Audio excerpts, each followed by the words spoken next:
Sierra Leone is preparing for their national elections. It's their fourth elections since the end of their 11-year civil war, but only the second election that's being held without UN oversight. We know that violence has been a staple in recent elections, but that got us thinking about other aspects of life in the country. Hey guys, I'm Versha, and today we're exploring what life is like in Sierra Leone. Sierra Leone is a country of about 6 million people, located on the west coast of Africa.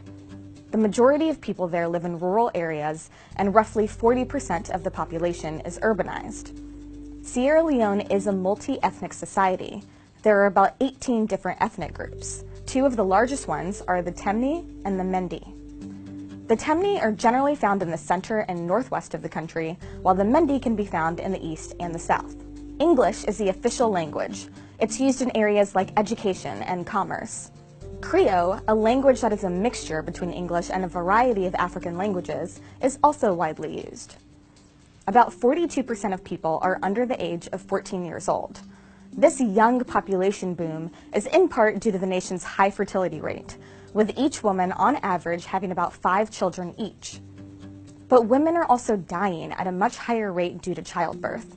The nation has one of the highest maternal death rates in the world. About 78% of people in Sierra Leone are Muslim. Christians, the next largest religious group, account for almost 21% of the population. But many people there also continue to practice traditional religions, collectively called African traditional religion, as well as their Muslim or Christian faiths.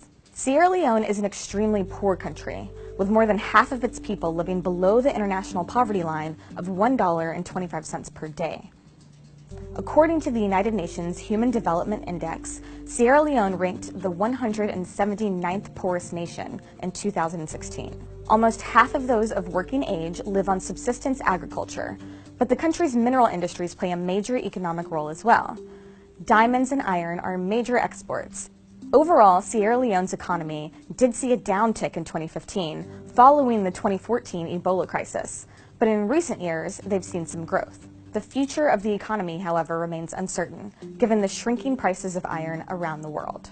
Now, when it's time for a meal, most families prepare their food with wood or charcoal stoves, while many in the city use gas or electricity.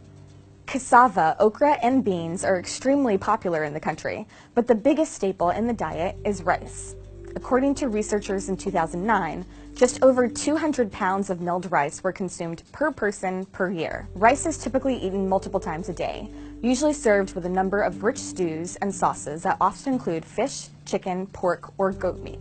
We also have to mention that Sierra Leone has been marred by conflict, violence, and disease over the last 2 decades, because those impacts can still be felt today. The country spiraled into civil war from 1991 to 2002. Tens of thousands of civilians died as a result. Hundreds were subjected to brutal limb amputation as punishment, and women were often subject to widespread sexual abuse.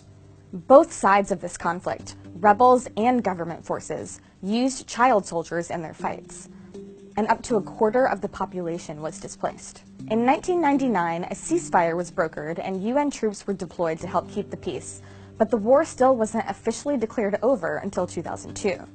Then in 2014, Sierra Leone was one of the hardest hit countries by the regional Ebola outbreak. There were over 14,000 confirmed cases of the virus, and nearly 4,000 people died as a result. Citizens have grown mistrustful of the government after its perceived mismanagement of the Ebola crisis. And in 2017, deadly mudslides killed hundreds of people and displaced hundreds more. The scars and impacts of these issues affect daily life in the country to this day. Because Sierra Leone still suffers from some of the geographical and political divisions that fueled its civil conflict, a peaceful, democratic transition of power would be a major milestone for the country. But minor violence related to the elections has already broken out, and the United Nations has expressed its concern. So in this episode, we talked a little bit about the elections in Sierra Leone, but there are a ton of important elections happening around the world this year. Which one are you guys most interested in? Let us know in the comments below. Thank you for watching Now This World, and please don't forget to like and subscribe for more videos like this every week.